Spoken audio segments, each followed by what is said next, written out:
Why the hell are the Celestials here?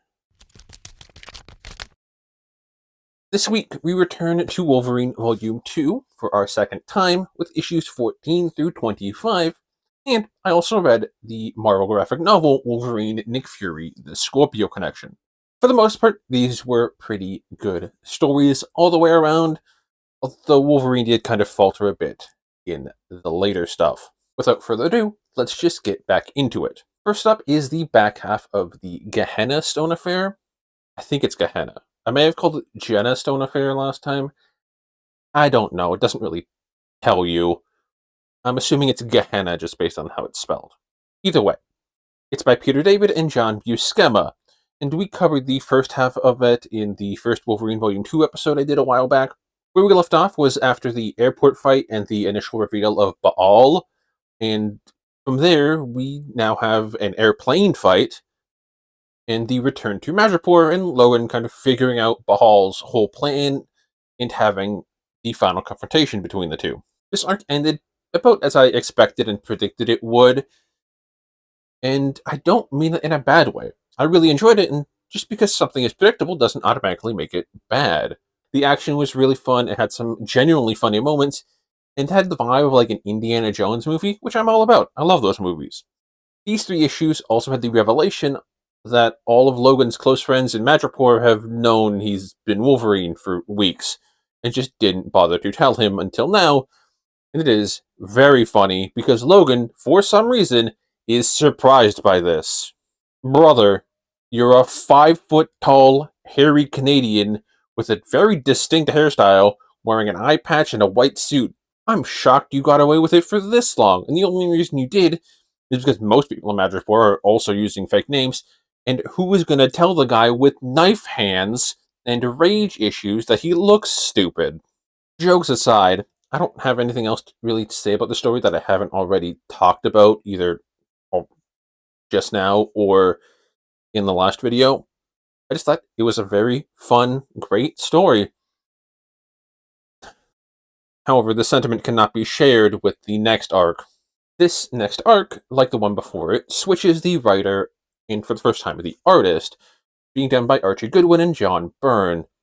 It doesn't have a proper name or moniker like the Gehenna Stone arc, as far as I can tell, so I'm just going to call it the Tierra Verde arc, as that is where most of it takes place over the course of its 7 issues, starting with issue 17 and ending with issue 23.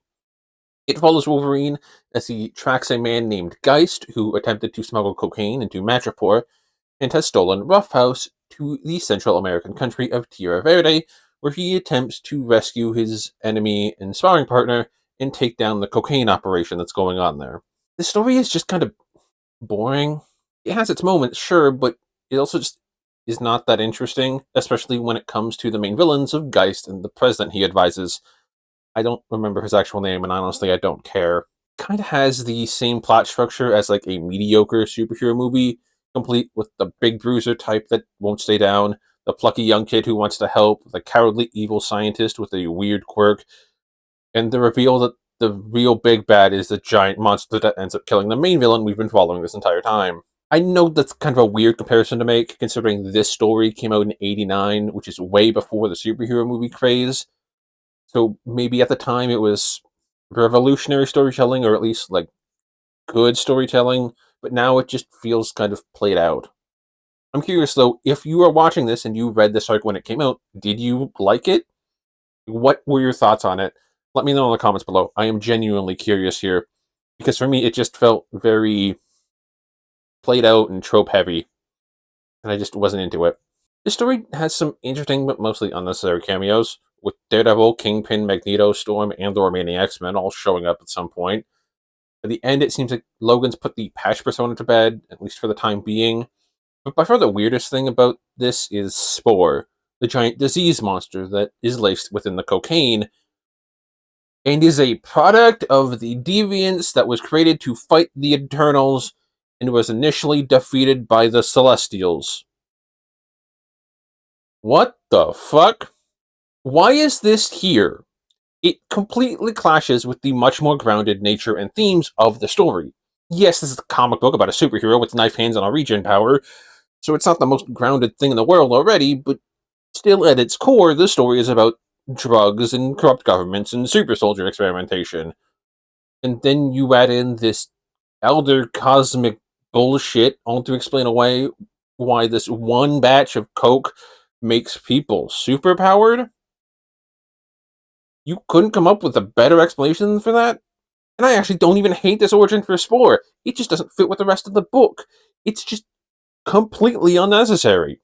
Honestly, I think unnecessary might be a common through line for this whole arc, which kind of sucks, I'll be honest. I don't want to call the entire story unnecessary, because I think it's fine, and I think calling it that would demean the effort put into it by the artist and the writer, but there is so much in it that just doesn't need to be there. And the removal of those parts, I think, would have made for a better, much stronger story instead of what we got. The final two issues I read of the ongoing are 24 and 25, both of which are one-shot stories. 24 by Peter David and Gene Conlon, which has Logan looking for a kid who stole a briefcase from an assassin before the assassin finds the kid first. And 25 by Joe Duffy and John Buscema has Logan babysit a child of a gang leader when a gang war is initiated in one of Madripoor's seediest parts of town. Both of these stories are fairly good. I do think 25 is the more interesting one, as it possibly tells us about Logan's childhood. I only say possibly because Logan tells it to the child of the story as a story within a story to make the kid kind of go to sleep or entertain him. So it isn't necessarily confirmed to actually be Logan's past, or at the very least, it's an exaggeration of the past. But I think it's a fair assumption to make considering what the kid looks like and, the Wolverines. Either way, like I said, both were fairly good stories. This brings us to the last book for the video, which is Marvel Graphic Novel 50, Wolverine Nick Fury, The Scorpio Connection, by Archie Goodwin and Howard Chaykin.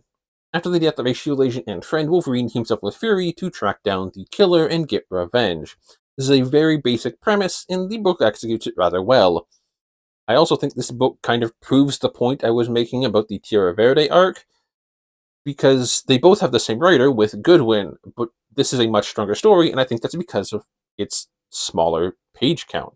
Because of the restriction of it being a graphic novel, there is a lot less here that is unnecessary, if anything, really. All of what's provided here either advances the plot or the characters and dynamics, and there weren't any unnecessary cameos like I felt there were in the previous arc I just covered.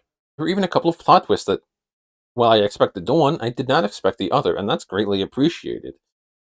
And while I wouldn't call this a great book, just purely on the writing, I think it is still a good one. That said, however, I do think this book is still going to get an 8 out of 10 for me, and that is purely because of Chaykin's artwork. It is genuinely beautiful, and it fits the tone of the writing and story extremely well.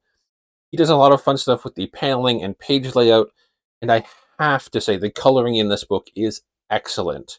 The standouts for me were these scenes that were either colored monotone or duotone to just really help emphasize either the time of day or if a scene was a flashback. How much I love the coloring, I would be remiss not to mention the two colorists on this book, Richard Ori and Barb Roche, as they are the ones responsible in some way for the sections I really enjoyed. Like I said, this book is getting an 8 for me, and obviously, since it's a single story, it carries over into the completed series list. And it's purely because of Chaykin's artwork here. And I don't, purely is the wrong word, because Goodwin's writing is still good here, but Chaykin's art is really what brings that up to that 8 for me. That's all for this week, though. Another one of a short one, but just how it goes sometimes with these issues. I hope you all enjoyed this video, and if you did, please hit the like button and comment your thoughts down below. Next week, it is back to the X-Men, as we are starting the trek towards our next Extinction level event. So subscribe, hit the bell, and I will see you then.